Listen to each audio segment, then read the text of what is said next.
Dieu que nous adorons est un Dieu mensonger ou bien un Dieu qui ne garde pas son alliance. Alléluia. Ces présentations de bébé, on est venu ce matin pour faire. Mais nous allons prendre la Sainte Seine. Mais le Seigneur me dit, beaucoup prennent la Sainte Seine dans le péché. Beaucoup prennent la Sainte Seine dans le péché. Et tu te détruis peu à peu. Mais ce matin, tu veux te faire encore la grâce d'aller à sa table. Mais avec un cœur pur, un cœur sincère, un cœur débarrassé de tout ce qui est fruit du diable. Écoute-moi, bien-aimé. Ce message me concerne, ça te concerne. Mais si tu veux voir l'avantage de Dieu dans ta vie, change. Amen. On est en train de parler à quelqu'un de ce matin. Arrête de mentir. Amen. Mais il va croire que c'est un musulman. Il va pas se présenter. Beaucoup de leurs vies sont détruites à cause de mensonges. Beaucoup de foyers sont en difficulté aujourd'hui à cause de mensonges. Beaucoup de relations aujourd'hui sont en difficulté à cause de mensonges. Vous avez bâti vos vies dans le mensonge. Vos parents, nos aïeux ont bâti leur vie dans le mensonge. Nous, nos enfants aussi, on les apprend à mentir.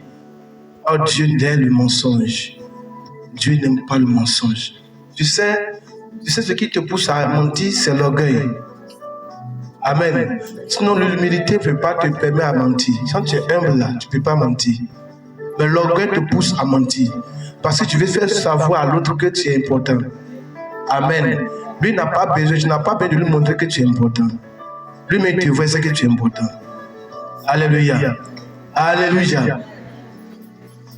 L'humilité, c'est quoi d'abord? La Bible nous dit que l'humilité n'est pas une faiblesse. Amen. L'humilité n'est pas une faiblesse, mais une vertu qui consiste à reconnaître notre dépendance à Dieu et à mettre les autres au devant de soi-même. Alléluia. Donc, humilité plutôt n'est pas une faiblesse. Ce n'est pas que tu n'as pas de force, que tu ne connais pas, que tu n'es pas intelligent. L'humilité n'est pas égale à l'humiliation. Tu vois là, l'humilité est différente de l'humiliation. L'humiliation, là, c'est qu'on te met là, on te... Tellement qu'ils t'ont sali, ils t'ont humilié jusqu'à ce que tu n'as plus de valeur, tu es devenu sachet. Alléluia. Tu n'es plus utile. Mais l'humilité, la Bible dit que ce n'est pas une faiblesse, mais c'est une vertu. C'est l'habit que tu portes. Quand tu passes là, c'est des gens qui disent que tu es humble. À travers ta manière de faire, ta manière de parler, ta manière de raisonner, ta manière de se comporter auprès des autres, Dieu met dans le cœur. C'est l'homme qui va dire, ah là, monsieur, elle est humble. Hein? La soeur, elle est humble. Hein? C'est pas, moi je suis humble. Hein? Moi là, je suis humble. Hein? Bien-aimé, moi je ne suis pas humble. C'est Jésus qui peut dire que je suis humble et puis c'est toi. Donc d'abord, tu vas comprendre pourquoi on dit l'humilité. L'humilité précède la gloire. Signifie que la modestie, quand on dit la modestie, les caractères. Alléluia.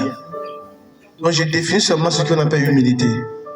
L'humilité n'est pas une faiblesse, mais une vertu. Alléluia. Qui consiste à reconnaître notre dépendance à Dieu et à mettre les autres avant soi-même. Tu vois, c'est difficile de dire alors d'être devant moi. Moi, je suis ton pasteur, tu n'as pas droit à me dépasser. Alléluia. C'est moi, maman, c'est moi la grande sœur, c'est moi, personne, c'est moi le mari. On dit, la Bible dit que je suis le chef, c'est moi. Bébé, la Bible dit qu'il faut enlever toi le moi là et tu mets l'autre devant. C'est ce qu'on appelle humilité. Mettre tout le monde devant. Toi-même, il faut rester derrière. Alléluia. Alléluia. Mais aujourd'hui, c'est difficile. C'est difficile aux chrétiens, à nous qui sommes les enfants de Dieu, de mettre les autres devant et que nous les derrière. Si j'ai dépensé 1 million, il faut que tout le monde sache que c'est moi. Il faut mettre la place des grands. Là, on sait que c'est moi qui dépend dans l'église, c'est moi qui dépend de la famille. Et regarde aujourd'hui, les bébés comme ça envoient les grandes personnes parce qu'ils ont l'argent. Alléluia. L'orgueil. Bébé, parce qu'il a l'argent, il t'envoie. Et puis il t'appelle, toi, viens, mais il t'appelle ma petite sœur. Puis il tape ta tête comme ça. Alléluia. Et puis toi aussi, tu es là. Malédiction. Alléluia. Il y a nous qu'on a l'argent et puis on envoie nos parents. Tu as assis ta main là avec ton assiette. Il a ton habit. Malédiction. Ça, ce n'est pas humilité, c'est l'orgueil. Alléluia. Maman, toi qui fais ça à ton enfant, tu le mets dans la malédiction. Si c'est un bébé, on sait que c'est un bébé. À un âge donné, il faut apprendre l'enfant à être dépendant. Il faut apprendre l'enfant à être dépendant. Sinon, tu vas pleurer demain. Tu vas couler les larmes et puis tu ne dois pas servir pour essuyer tes larmes.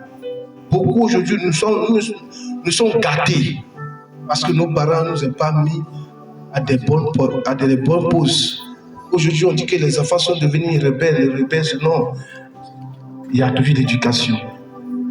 Hier, la même éducation qui nous est donnée, tu peux donner à ton enfant aujourd'hui. Alléluia. Alléluia. Apprends ton enfant à être humble. Apprends l'humilité à ton enfant. Si tu n'apprends pas l'humilité à ton enfant, il ne peut pas rester dans le foyer. Elle ne peut pas rester dans le foyer. Il ne peut pas avoir femme avec lui. Parce qu'il va imposer ses caractères à la femme. Or, le foyer n'est pas champ de bataille. Alléluia. Donc, pour parler de l'humilité, on dit c'est une vertu. C'est une vertu. C'est une qualité que Dieu met en nous. Alléluia. Alléluia. Alléluia. Alléluia. Dis à ta soeur, sois humble. Dis à ta soeur, sois humble. Dis à ta soeur, sois humble. Elle a compris. Mais ce n'est pas nos photos, c'est nos parents qui ont fait. C'est à nos parents qui ont fait. Peut-être toi, je n'ai pas resté auprès de ton papa, ni ta maman. Tu ne connais pas ton père. C'est ta maman qui s'est débrouillée avec un mari. Lui-même aussi, il ne se retrouve pas. Vous cherchez que tu as grandi. Et tu es élevé toi-même. Regarde toi-même qui t'es élevé toi-même. Ton comportement n'est pas pareil à celui qui a reçu une bonne éducation. Alléluia. Alléluia. Dieu veut te bénir, mais il faut qu'il enlève quelque chose en toi ce matin. L'humilité. Je ne sais pas pourquoi Dieu ne parle de l'humilité. L'église, c'est qu'une personne qui veut avancer doit être humble. Ne compte pas sur ton argent. Ne compte pas sur tes qualités, ta beauté. Il y a des jolies femmes qui sont célibataires. C'est l'aide de passer son Django aujourd'hui, se vend. Et c'est les jolies femmes qui se vendent. Ou bien, et les vilaines femmes, il n'y a pas vilaines femmes aussi, c'est elles qui sont à la mairie. Ou bien, et c'est eux qui viennent être filles d'honneur et sont là pour manger dans les cocotiers de mariage. Eux-mêmes, ils ne cocotent jamais dans leur mariage. Chaque samedi, ils sont là dans les cocos. Mais ce n'est pas ta beauté, ce n'est pas ta qualité. Ce n'est pas ta beauté, mais c'est ta qualité de personne qui te détermine. Je vais te bénir, mais il a besoin de quelque chose de toi. C'est de changer de vie. Oui, on t'a gâté, oui, on nous a gâtés, oui, on n'a pas reçu une bonne éducation. Chacun a reçu, mais Jésus veut nous apprendre une autre éducation. Jésus veut nous éduquer de sa manière. Il veut nous éduquer de sa manière. On va respecter ça parce qu'on est devenus ses enfants. Amen. Amen. On est devenus ses enfants, on obéit de nos pays. Bien aimé, un père qui n'obéit pas, est-ce qu'il peut te faire du bien? Un père qui ne respecte pas, est-ce qu'il peut te faire du bien? Hein? Une mère qui ne respecte pas, est-ce qu'il peut te faire du bien? Ta maman dit, ma fille, je te dis, il ne faut pas sortir à partir de 20h. Mais toi, tu sors jusqu'à ce que tu reviennes le lendemain. S'il a quelque chose, il peut te donner. Amen. Tu prends la décision que tu veux, tu fais ce que tu veux. Et tu veux une bénédiction de ta mère et de ton père. Tu ne peux pas avoir cela. Donc la même chose que tu fais à ton père, ta mère, à tes grands soeurs, à tes soeurs, à tes grands frères, à des hommes qui sont autour de toi, c'est que c'est à Dieu que tu le fais. Parce que la Bible dit, nous, n'a vu Dieu. Mais on voit nos frères à côté de nous, on voit nos parents, on voit nos grands soeurs, nos oncles, tout ça. Nous, on ne voit pas, mais nous vivons avec des humains et l'orgueil a pris la place. On a laissé l'humilité. Bien-aimé, si tu veux être béni, si tu veux que la paix rentre dans ton foyer, si tu veux que la paix rentre dans tes affaires, si tu veux avoir une bonne vie, reviens à la parole de Dieu. Reviens à l'humilité. L'humilité. Alléluia. Je finis de définir l'humilité, je viens mon mensonge. Alléluia. Parce qu'on dit le sous-thème de ce matin, le mensonge et ses conséquences. Le mensonge, c'est quoi? Le mensonge, selon la Bible et le dictionnaire plutôt, le mensonge est une affirmation contraire à la vérité. Le français va casser ça. C'est une affirmation contraire à la vérité, fait avec l'intention de tromper ou de manipuler quelqu'un. Selon le dictionnaire, ce n'est pas biblique. Le mensonge est une affirmation contraire à la vérité, fait avec l'intention de tromper ou de manipuler quelqu'un. Il peut prendre différentes formes, allant de l'affirmation verbale à des actions ou des attitudes trompeuses. Le mensonge est l'opposé de la vérité, de la sincérité et de la franchise. Vous comprenez? Vous comprenez? Déjà les définir parce qu'il faut que tu comprennes là où ça va. La Bible, le dictionnaire nous dit que le mensonge, ça peut prendre plusieurs formes. Il y a la forme verbale. Amen. Alléluia. Et il y a la forme des actions ou des attitudes trompeuses. Alléluia. Des attitudes quoi? Trompeuses. Le mensonge est opposé à la vérité, la sincérité et la franchise. Affirmation. On donne un contraire d'affirmation de vérité.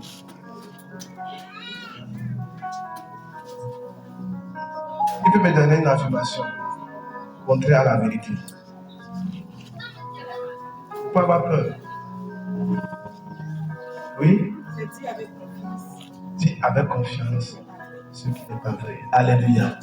Toi là, tu affirmes toujours le contraire de ce qui est vrai. Alléluia. Alléluia. Alléluia. Merci tout le monde là. Voilà, ton affirmation là, c'est tout le contraire.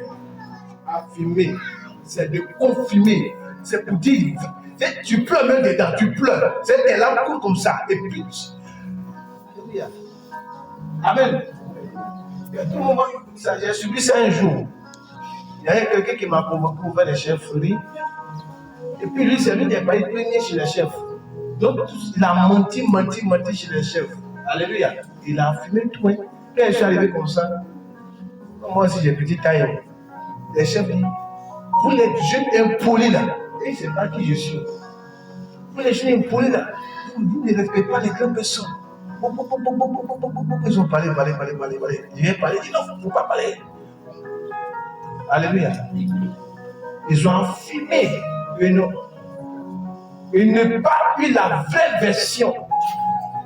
Alléluia. Bien-aimé, il faut faire attention à tes affirmations. Il faut faire attention lorsque tu veux affirmer une parole. Il faut faire attention. Ne pas écouter une personne et puis tu dis non, c'est ça. Beaucoup de personnes ont commis des erreurs comme ça. Ne pas écouter une personne et puis affirmer. Alléluia. La Bible dit que la déposition de deux personnes, ou bien, que la vérité, on dit, si on veut condamner quelqu'un, il faut que ce soit deux personnes. Et nous, on ne fait pas ça. C'est une personne, on prend en même temps, on commence à promener dans le quartier. On commence à promener, à dire des choses. Jusqu'à ce que ça te suit, hein. Tu finis là, tu regardes, tu ne vois plus quelqu'un. Tu te vois tout seul. Alléluia. Alléluia. Et quand ils ont m'insulté, c'est quand ils m'ont donné parole. Et comment c'est comme ça à parler? Et comme ça, regardez le vieux là. Comment l'insulter? Comment ça insulter le vieux là? Il dit, mais vieux, ce que tu as fait au petit là, si tu vas au commissariat, toi tu ne vas pas revenir à la maison. Ben, ils ont fini de m'insulter. Ou bien, ils ont fini de m'insulter. Si j'étais arrogant, je vais les insulter aussi. Viens dire, je vais me défendre. Bien-aimé, l'orgueil va t'empêcher d'être humble. L'orgueil va t'empêcher de dire la vérité. Dis la vérité, bien-aimé.